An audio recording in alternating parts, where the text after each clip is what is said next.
We turn now to our PBS video podcast, Settle In, and an episode with Pulitzer Prize-winning presidential historian and best-selling author Jon Meacham. We talked about his latest book, American Struggle, which looks back at historical texts to tell us more about who we are today and why he still has hope in the state of our democracy. Here's part of that conversation. There's a difference between optimism and hope, right? Hope is the opposite of fear. I am still full of hope that we can construct a present and a future commensurate with the aspirations of the Declaration of Independence and the country that abolished slavery and preserved the Union and extended suffrage and did away with Jim Crow. But the same country that did away with Jim Crow created Jim Crow, right? The same country that extended suffrage denied suffrage. The same country that abolished slavery protected slavery. So it's never fully light versus dark. I thought after Charlottesville, after the tone and the chaos of the first Trump term, I thought the country would say, you know what, we wanted to send a message to the establishment. The world as it's taken shape since really since the mid-1960s has not been commensurate with our cares and concerns. So get it together. I thought that message had been sent and that people, having sent it, would realize that the messenger was now actually causing more harm than good. And in 2020, that was proven right. President Biden's been elected. There's a certain return of gravity. As ever, history confounds us.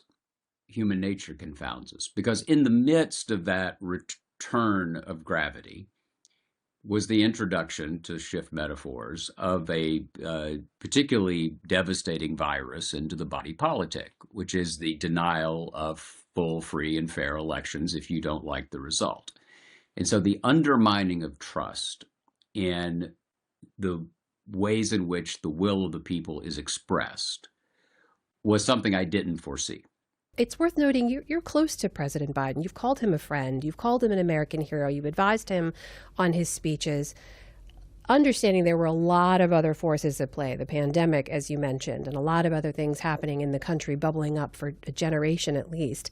How do you look back now on what President Biden as a leader and his administration did or didn't do that also helped to get us where we are today? And not just the decision to run again, right, which has been called into question and examined a dozen different ways, but also maybe not going after some of the officials from the first Trump administration the way some Democrats wanted them to. How do you look at that now? So the first answer before I blather on is I'm not sure. My friend Michael Beschloss, our friend Michael Beschloss, likes to say it takes 20, 25 years to be able to assess a presidency in historical terms as opposed to journalistic ones. And I think that's true. It was true for Truman. It was true for George Herbert Walker Bush. And it's going to be true for President Biden. What happened with President Biden and choosing to run again was in many ways a classic tragedy. And I mean it this way. The personal characteristics that enabled Joe Biden from 1972 until 2020 to survive and even ultimately thrive amid immense personal tragedy and remarkable political setback and stasis, right? Those characteristics prevented him from stepping away. I do not think, and I would bet the mortgage on this, I don't think President Biden was clinging to power because he wanted an airplane or because he loved power so much. It was a result of his resilience, his determination to keep moving no matter what, and not ever surrendering. And he believed that he was the person who was the catcher in the rye, if you will, between the country and President Trump. And he was wrong. But this is, from Greek tragedy through Shakespeare, this is a fundamental human drama.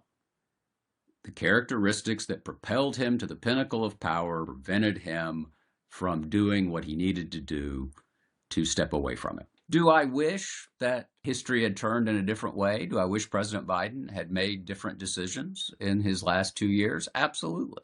What in one season was admirable resilience